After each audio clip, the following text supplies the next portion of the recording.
What's up, everybody? Welcome to SnailMail. SnailMail. Thank you. You're welcome. Thought you were going to forget your cue. I was tangled in my cables. Okay, fair. Welcome, everybody. Happy Friday to everybody out there. This is our favorite segment of the show. Hopefully, it's your guys' favorite segment, too. One of your favorites. I did find out going over the stats. Yeah. Recently of the show. Okay. We get about 80% of the listenership on snail mails as we do on Mondays and Thursdays. Really? Yeah. Interesting. Right? Okay. I thought that's what I said too. I saw that and I was like, is that just a couple occurrences? I went back. That's like pretty consistent. I was like, oh, right. 80%. We'll talk about that off air. I'm curious what all you mean by that. I think it means that the diehard fans love the segment, but for the average listener, they're just listening to the Mondays and Thursdays. We get okay. Because we get a ton of feedback. Yes. About how much people love the Snail Mail Friday episodes. Right. So, I don't know. That's the one we hear the most about. Yes. But according to the download numbers, Mondays and Thursdays are downloaded about 20% more. That's okay. That's what I was curious more about. Okay. So Snail Mail episodes are down 20% compared to Mondays and Thursdays. Yep. Oh. Okay. So there you go. Interesting. Yeah. So anyways, this is Snail Mail. We're going to listen to some voicemails from you guys where if you want to leave us feedback, comments for the show, whatever it is, tell us about your wheeling stories. You can do that in 3-minute segments by calling in to 916-345-4744 and leave us a voicemail. If you go over the 3 minutes long, shame on you. Keep it under 3 minutes and we'll play it. We do not screen these or listen to them beforehand. So you guys get our genuine reactions. And they're always funny. And they're usually a pretty good time. All right. Shall we kick this off here? Yes. We have some text messages coming up. Oh, that's right. Let me see those dates. I think they're February 6th. Yeah. So check those dates on the text messages because I'm pretty sure we're going to get to at least one. We might get it. It'll be borderline here. All right. We'll see how fast we can get to the others. Okay. Rapid fire day. Right. So these are from January 30th, starting January 30th at 6:39 a.m. All right. We're about a month behind. Yep. All right. Here we go. First one. I don't see How many do we have? You didn't tell me. 34.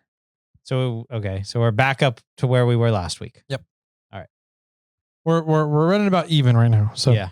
All right. Here we go from South Carolina. Okay. Here we go. I think I figured out college from South Carolina's thought process. I'm going to dumb it down. Hopefully I've got service here good enough for you to hear me. So what Alex is trying to say is, excuse me, the closer you are to homeless is camping. The closer you are to bringing your house with you is glamping. I think that's what he was saying. So, that being said, RV camping is bringing your house, and backpacking is homeless. By the way, it's Wreck-It Rob. I'm sorry I didn't say it at the beginning.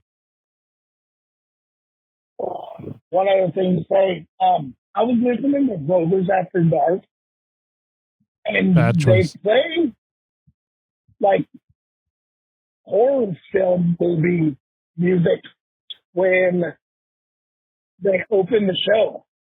Does that mean it's scary to own a Rover? Yes. Just a thought.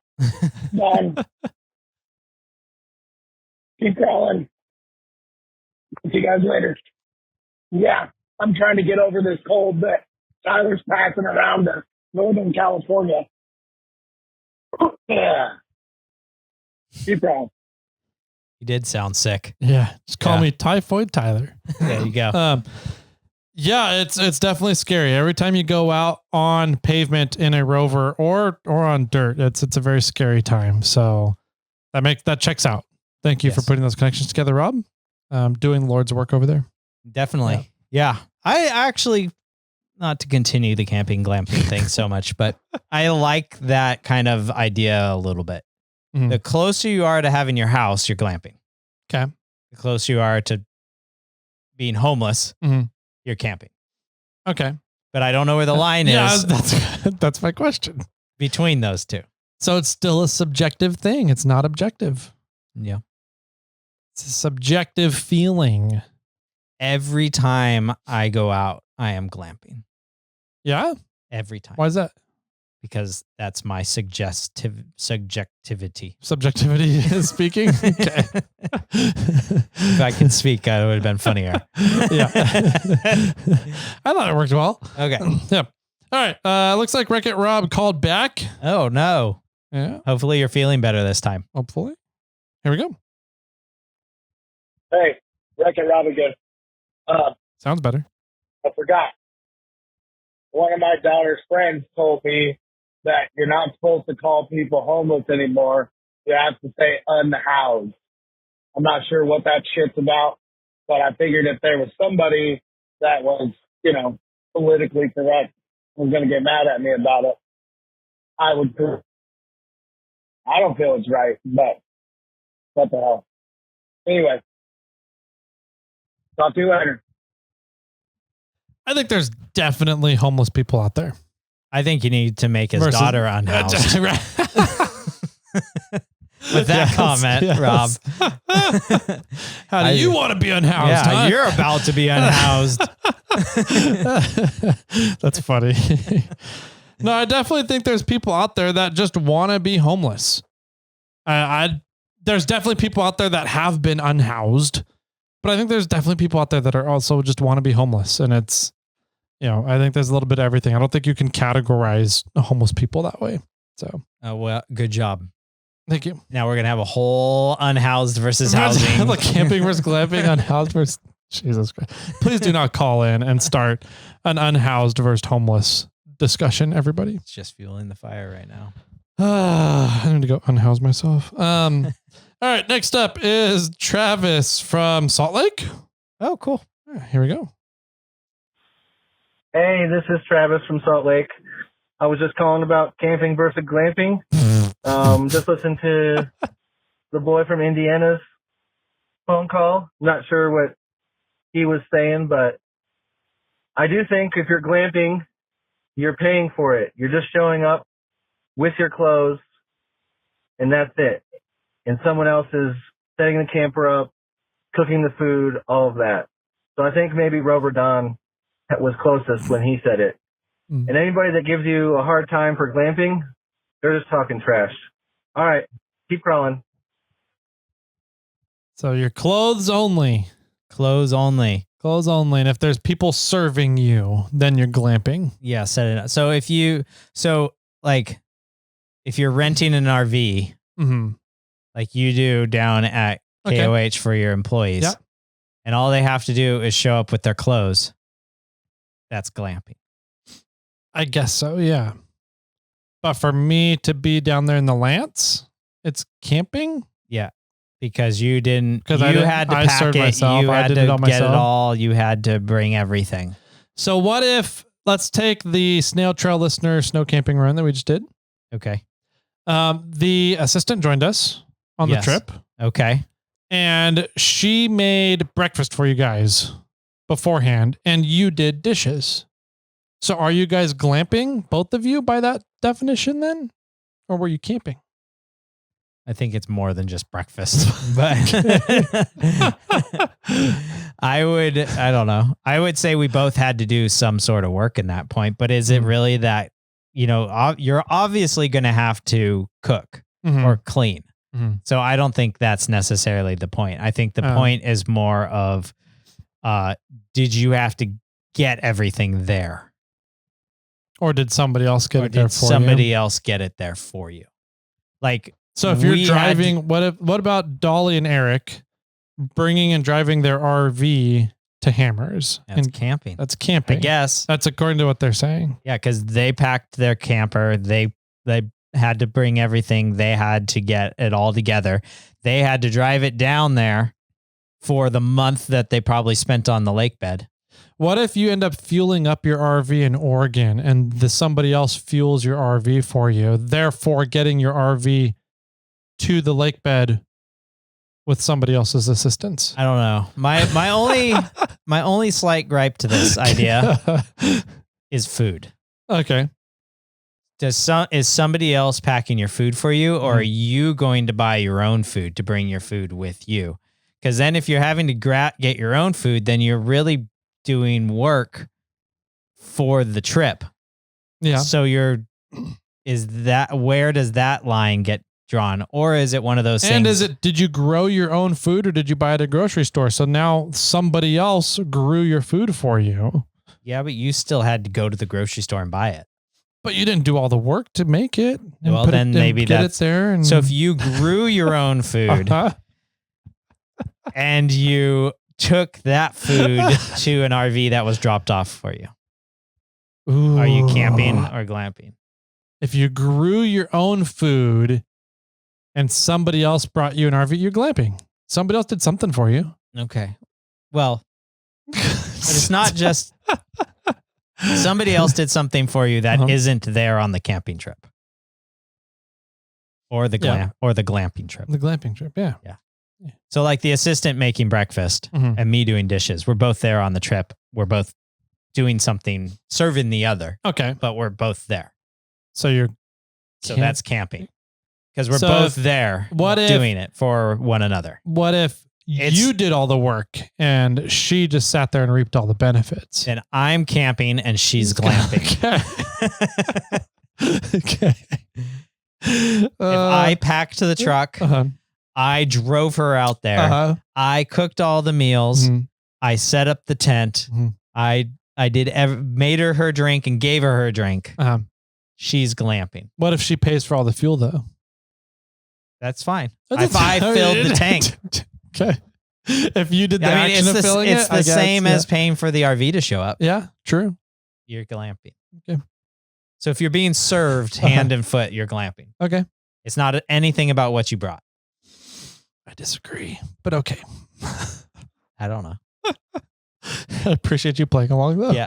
All right. Next up, our boy from Indiana. I wonder if that's who Travis from Salt Lake was just referencing. I think so. Here we go. Hey, Snail Boys. This is your boy from Indiana. My name's also Tyler. Oh, hi, Tyler. The camping versus glamping thing, again, because my 2-year-old was wreaking havoc. Not going to go back into my reasons why, because I sounded stupid. But this is for Alex from the Carolinas. Don't remember north or south. What's your take on van life, people? We'll hear about this in about a month. It's desert weekend starting of KOH. Hope y'all are having fun. It's freezing in Indiana right now, and I'm not having a great time. But hope y'all have a good time. And this is going to sound horrible again. So keep crawling. That wasn't too bad. It wasn't as bad as Beer Craig. So yeah. I don't think we need to answer that one because apparently he's calling for Alex in South Carolina. So okay. Yeah. Cool. Moving on. Alex, you have a job to call in now. Yeah. But I'm just gonna say we have now a new category. Van lifing? Van lifing. I'm done. I quit. So I quit. I'm shutting the voicemails off. Backpacking, camping, van lifing, overlanding, glamping. What else can we add in there, folks? Equestrianing. Horseback camping. Horseback camping. Yeah. Or using a mule or alpaca to get you out there. Yeah. Animal camping? Is that, how do you describe that? That sounds. What's a hoofed animal? A pachyderm? I don't know. Is that what a pachyderm is? Pachyderming. You're pachyderming because you're also packing on your pachyderm. On your derm? Yeah. I don't know if it's pachyderming, but I'm going to go with it. Just anyways. All right. Okay. Down to 30 voicemails left. All right. Thanks, Alex. Tyler, for calling in. Thanks. Alex from Botches Off-road. All right. There we go. Hey, Jimmy. Hey, Tyler. It's Alex from Botches Off-road. So I'm sitting here in the snow, pooping on a portable toilet with a tarp wrapped around me for some warmth. And I was going to say, as much as I talk shit about diesel heaters, much as I put off getting them, we picked up some diesel heaters and did our retard run with some diesel heaters. Negative temps last night. Diesel heaters are nice. Call it glamping. I don't care. It was warm. I was comfortable. I hate to admit it. The overlanders might be onto something. All right. Catch you guys later. Bye. I feel like we should record an episode one time with both of us sitting pooping with a tarp around us in the middle of the woods. If we make eye contact, what's that then? I don't know. It just shows dominance. Man. I still have not used a diesel heater. Neither have I. I thought about bringing the electric blanket out for the snow run. Yes. And I ultimately decided against it because I was like, it's not really going to get below 40 at night. And True. I feel like it did, but maybe barely. But I was just fine. I was plenty warm in just my sleeping bag. Yeah. So Well, he said he was in negative degrees. fair. And I think there is a big difference between, all those areas that get negative degrees and, our very mild winters that we have out here. Might get to freezing. Yeah, kind of. Well, we'll get to freezing, but won't go to zero. Yeah. Very, very rare does it probably go that low. Yeah. And or very rare that we're out in something like that. Yeah. But yeah, so I've never thought about getting a diesel heater once, and I'm like, I don't really need it. And my electric, I have an electric mattress pad, and that works plenty. That actually does warm the tent up some Nice. in the rooftop tent, which is pretty crazy. And then when you put two bodies in there, when my wife and I get up in there, Or you and me. I didn't want to admit it, but okay. All right. That's fine. Yeah. That's how it is. I'm just big No, spoon. just continue. I don't Yeah. care anymore. Yeah. He's not giving me eye contact now, Nope. just like when he's pooping. So Yes. we turn the heater electric mattress pad off when we get up into there because it's already fairly warm. The bed is warm. And then throughout the night, it almost gets too hot if we do leave it on. Yeah. And so that for us is really all we need. Mm-hmm. So I don't know. I've never had the need for a diesel heater. I feel I like could see if you're getting constantly below freezing, like an electric blanket isn't the greatest thing because it has to run off a battery. Yes. And most lithium batteries do not do well below freezing. So I could totally see, like, I when I have to use the electric blanket, I love it. Yes. Absolutely love it. But, if you're getting below 20 degrees, and your tent therefore is dropping below freezing inside your tent, your battery pack is not going to be happy with True. it. And then you lose your heated blanket. So True. Diesel heaters probably work awesome in those environments. Yeah. Yeah. I think there's also something to be said. I have two more things to really point on this is depending on the size of your tent, maybe a diesel heater is a good idea. Yep. If you have to if you're trying to warm the entire area up, or if you have like a lounging area that Like you want to Kellen and Frankie's tent this weekend. Yeah. Like that one would have been fantastic for a diesel heater. Or I'm envisioning something like a GFC. Okay. That now you're also heating the bottom and the that's top fair. of Yeah. the tent, and it's just way more volume that you have to heat up. Yeah. Also, I've said it before, I'm going to say it again. You should never rely on the technology to keep you warm throughout the night. You should still have enough warmth or ways to stay warm throughout the night in case your technology fails. Yep. I will say turning on a heated blanket, mattress pad, whatever, 10 minutes before you go to bed, amazing. Yes. Then you just jump in bed, turn it off, and you're good to go. With having a pre-warmed bed when you're camping in snow, one of the best things ever. Oh yeah. Super nice. Yep. Next up. Yep. Richard Atlanta. Okay. I think so. Here we go. Jimmy, Tyler, it's Richard from Atlanta.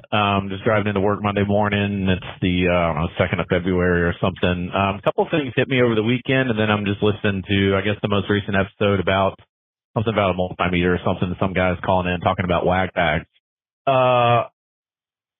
help me understand the thought process behind somebody not wanting to carry a wag bag and it being considered extra weight when it was in your fucking body to begin with.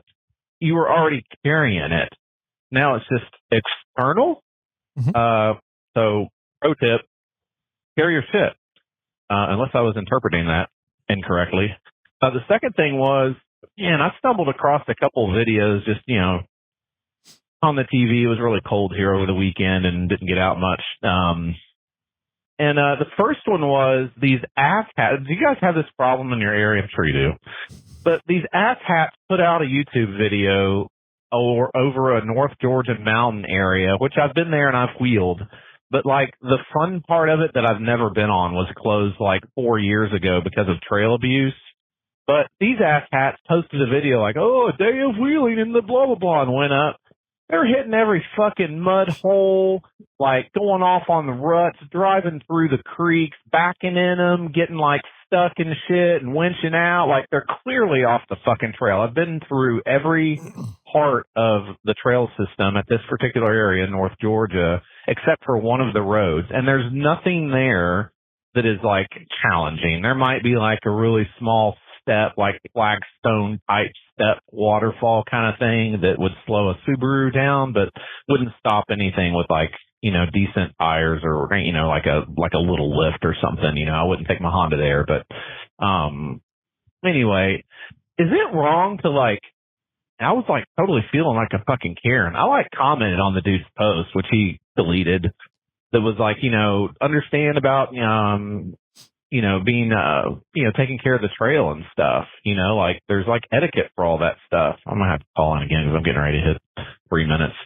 But I just couldn't, believe it. Like, tread lightly, dude. Like, what are y'all doing up there? That's the very fucking reason that what limited places we've got get closed or gated off, because dumbasses are doing that. Keep out. Did he call right back? Yes. All right, let's talk about poop first. Okay. Because I think he's going to call. I'm assuming he's calling back about the same topic. Yeah. Yeah. I mean, I don't have anything else to say for the most part. Yeah, you're right. I've often wondered if I go to the bathroom, if I weigh less than what it weighs out of me. I don't know how to say that right.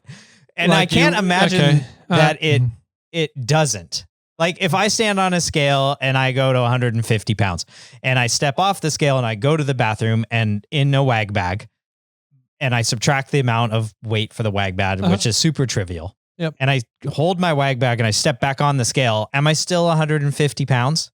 Probably. Yeah. I assume so. Yep. But for some reason, I am now taking that weight, and this is when backpacking. Mm-hmm. I'm taking the like 2 pounds, maybe whatever it is, poop, and I'm adding it now onto my back, and I have to carry it. Yeah, and that's what was a bummer. So I would often try to hold it as long as I could. Yeah, right, so that I didn't literally have to put it on my back. It just was inside me, and I was just walking around with it. So that's just packaging at that point. It's where would you prefer to carry it at? Well, when I'm off-roading, I don't have to worry about carrying it around. That's fair. Okay. Right? Mm-hmm. It's just I throw it in the trash. Yep. And my truck's carrying it. Yep. And I don't give a crap. Yep. Literally. But yeah, I mean, I don't have an answer necessarily about people leaving their wag bags places. To me, it's stupid because we need to keep it clean. We need to keep it out of there. And it's in a bag, in like 2 Ziploc bags. Yeah. That it's not gonna, it's not gonna be anything. I might go as far as say those people have never had children. That's a fair It's a argument. stretch, but it could be, it's like the worst thing you're going to have to deal with is your own poop. Like, give me a break. Right. Yeah.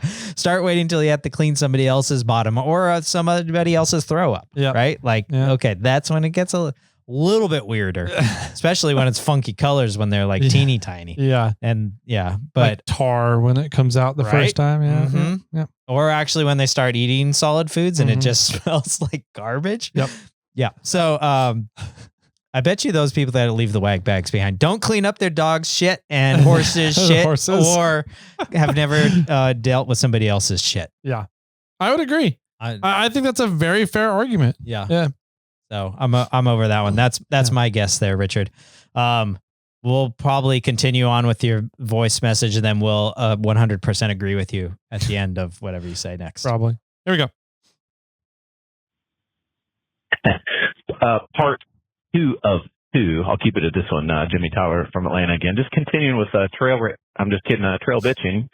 The second thing I saw on YouTube, if I may vent, and then I'll try and keep the curse words down to a minimum. This other guy that has quite a YouTube following apparently led a ride through another area in the North Georgia mountains. I guess everybody's just excited to get out before the snow hit or what dusting hit North Georgia over the weekend. And he's posting a video of like a 2-door Jeep that was like trying to put a tire up on the outside of a wash. So the trail has like a little bit of, has like a good lean to it. So some camber. And this asshat in the 2-door like went up to try and put his, rather than being on that, super leaned over spot, which might be sketchy to an overlander. In his 2-door, he was up like higher up on the thing and then like clearly slid down into the wash. I'm like, that's not even part of the trail. Like they're literally trail widening. And then, so I had said something to the other guy. I guess I was in a Karen mood. I'm really not like this. But the other dude was in like a 4-door with all this shit on the top. He had like all the weight of like a semi truck or something on the top, like a roll up camper top thing, whatever, this and that. He goes up on the embankment, splits the wash, and was like leaning over, pitched over so hard to the passenger side, but apparently that was safer to do than just be leaning towards the driver's side while staying on the trail. I really didn't understand his thought process behind that at all. Again, that's the same kind of shit that gets our trails gated off. And this is like, both of these trails that I'm mentioning are like beautiful places to go and get out. So it was just like highly disappointing to see that shit being put on YouTube.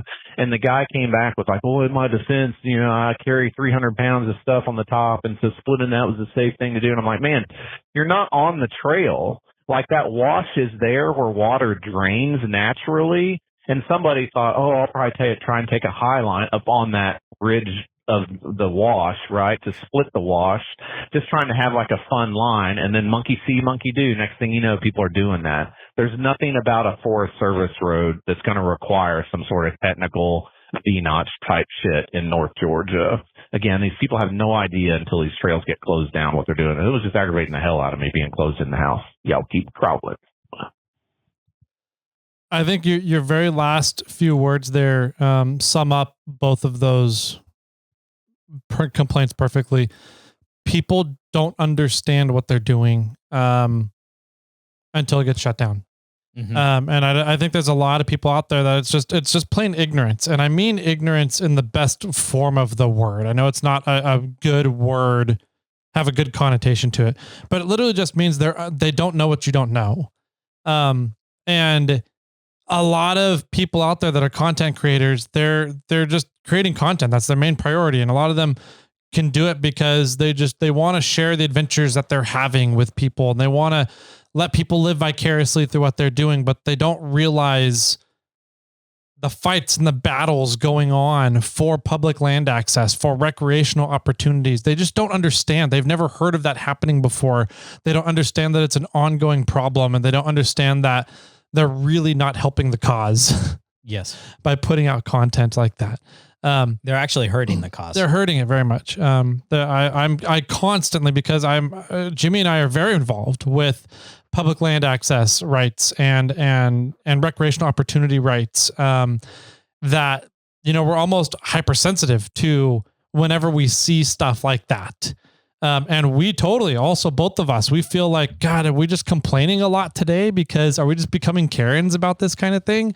And in a way, yes, but also I've found that trying to fight it by leaving comments on Instagram or leaving comments on YouTube never does anything. It's never going to make the person aware of what they're doing. It's never going to open their eyes as to the actions that they're doing and what that's what their actions are causing to happen to other people in their community.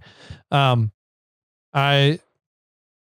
have to, people I have found in like warm markets, like friends, there's been multiple times when people I know have posted stuff on social media and I'm like, dude, that's not good. Like, yeah. Like, A, don't do it in the first place, but B, don't show off that you're doing it. Like, come on, you're smarter than this. You know what's going on. You know what happens back in the back end with government agencies. Like, this isn't cool. And then they're like, oh, I never put it that way. Mm-hmm. I'm like, I get it. And I'm not knocking you for that. Just take it down. Just for the sake of everybody in your community, your friends, if you want your family to have trails behind you and you're in the future, just take it down. And most of the time they do. And it's a very nice conversation, but that's because I know them. They know me. They know that I'm not out to like slut shame them or be a Karen. They just know that I'm passionate about that thing. And they are typically very respectful and, receptive of that feedback too. Sure. But I found going to somebody you don't know and trying to tell them and educate them as to what's going on, I haven't found a good way to do that yet. That helps them have awareness of what's happening and anything like that. So I don't really have an answer for you on that side yet. I just know that I have not been able to find a way yet to help people I don't know understand what their actions are doing. Yeah. So. I mean, I agree. I think the only thing you can necessarily do is you just can't go at them negatively. Mm-hmm. You have to almost go at it as an educational side of things. Yeah. Right. You need to be, and I don't know exactly what you said or anything, but you need to approach it to some extent like, hey, I really like your guys' content, but you need to think about what you show when you could be driving off trail, right? And then say, by showing this online, you're showing that our off-road community, not pointing any fingers directly at them, our off-road community cannot respect the boundaries that we're let to have. Mm-hmm. And the opposing side that wants to close the off-road community down can get a hold of this video and use it to fire their fuel or whatever. Mm-hmm. So please consider, or please think about what you're going to be showing in your videos and where you're traveling or something. Right. And you're just you're not telling them to do one thing or another necessarily. You're just saying, think about this. Mm-hmm. And that's the only way that I think it might be accepted. I'm a big believer in the Socratic method, which is you just ask questions, right, and get them to come to the conclusion themselves, that kind of could thing. work too. And I've tried that a couple times, and that's sometimes it works, sometimes they're just completely clueless, and it doesn't. It's a waste of time. Yeah. But at least if you're asking questions, you're not being accusatory. It helps relieve the defensive nature of an accusation, quote unquote, even though you're not really accusing, you're just trying to educate. It comes off and it's perceived as accusational. Yeah. So if you can get to ask the questions, it's just something like, hey dude, really cool content. I enjoy your stuff. I enjoy your videos. I'm just kind of curious though. Like, why did you do that? What do you think that shows? What do you think the message is when you're going and ripping through all these different landscapes? When you're going off trail over here, what kind of messaging does that show to everybody out there? Mm-hmm. And let them answer. See what they say. Maybe they'll be like, I think it shows I was having a fucking good time, man. Then you just be like, okay, cool. Talk to you later. Yep. Yeah. and see if they're open to having the conversation or not. But yeah, some people are just hot headed and don't get it. And it takes a lot for them to finally come to the realization. Tyler and I both know a guy who has posted content of them going off-roading off trail a few times. And I have brought it to his attention, and I don't know if Tyler ever has, but I brought it to his attention, like, and asking questions like, oh, I've ridden that trail a few times. I've never seen that line before. Is that on trail? And they go, oh yeah, that is. Okay. Yeah, I'm like, sure. Okay. I don't think it is, not according to the motor vehicle use map. But, Yeah. all right. You know, Okay. and then they end up doing something stupid somewhere Mm-hmm. and actually hurting themselves. Mm-hmm. And then they come to the realization of what an idiot they've been. Yep. And sometimes it comes to that. Yep. And they don't understand it until it actually physically hurts them. Yep. So Yep. there's sometimes there's no answers, Yeah. Richard. And well, actually the answer comes down to education. And It really they're is. obvious. These people obviously aren't educated and don't care. Yeah. At this point in time. Yeah. Not only do you need to be educated, you have to want to be educated too. If somebody doesn't want to be educated, it doesn't matter what you say, what you do. They're not going to listen. Mm-hmm. So it's just catching them at that right moment in time when they have a slip in the crack and they're like asking questions about educational stuff. And that's when you try and capitalize on the opportunity. So, and taking a snapshot of them going off-roading and then you posting it saying, look at this idiot going off-roading in the wrong spot is just, and I'm not saying you did that. I'm just saying that's just more fuel to the fire, right? Yep. Now you're publicizing that somebody else is doing something stupid and you're highlighting it and showing it off. Yep. Also. Yep. And it just is a spiral that just gives everybody, it makes more eyeballs available to see the wrongdoings. And yeah, it's not good. I know that Tyler and I have had quite a few discussions, off air about trail cleanups. yeah. Uh-huh. Right. And we'll go out and go to a trail cleanup and like, should we publicize this? Should we show the fact that we went and cleaned the trail? Like, that's a good deed. We did something great. It's off-roaders taking responsibility for their areas. Mm-hmm. On the flip side, we're showing the fact how much trash off-roaders have left out onto the trails. Yep. So are we doing something good by cleaning the trail? Yeah, we're helping out. Are we doing something good by publicizing the fact that we are cleaning the trail? Maybe. Are we showing fuel for the fire for the opposing side that off-roaders don't know how to keep the trails clean? Maybe. Definitely. Yeah, it could be also. Chocolate Thunder is a perfect example of this. All the partying that happens out at Chocolate Thunder at night, the next morning, Tread Lightly and a couple other groups come together and clean up Chocolate Thunder every fucking morning of King of the Hammers, the weeks around King of the Hammers, every morning. And they always make content about it too. And it's like, that's fantastic. I love that you guys are doing that. Thank you so much for going out and doing what shitty people are not doing. Or they're causing, I guess, cleaning up what shitty people are causing. But I tell you what, I hear a lot of feedback and comments from people about how torn up and how trashed Chocolate Thunder becomes during the week of Hammers. And they're citing those videos. Right. As proof of how fucked up Chocolate Thunder is becoming.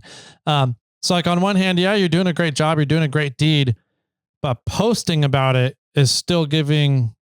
It's still putting fuel to the fire. Yeah, exactly. Yeah. So there's no winning. No. It's just this weird thing. So it's a thankless job, picking up trash, keeping people responsible, repairing a trail and closing off a spot where somebody drove off trail, went down into a meadow and ripped it up. If you putting up a barricade of down to trees and rocks in that spot, somebody else can't drive out there and do it.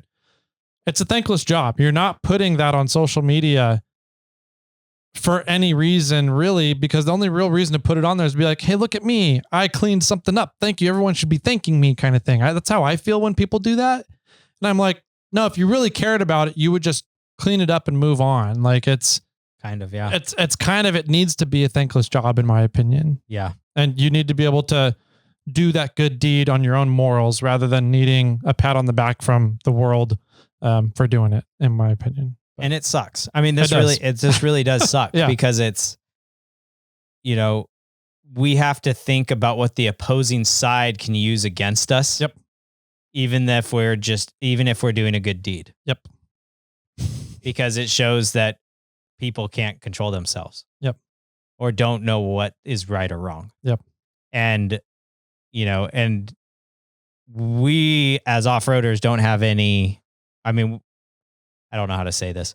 We as off-roaders don't go against the other side. Like we don't try to go after them.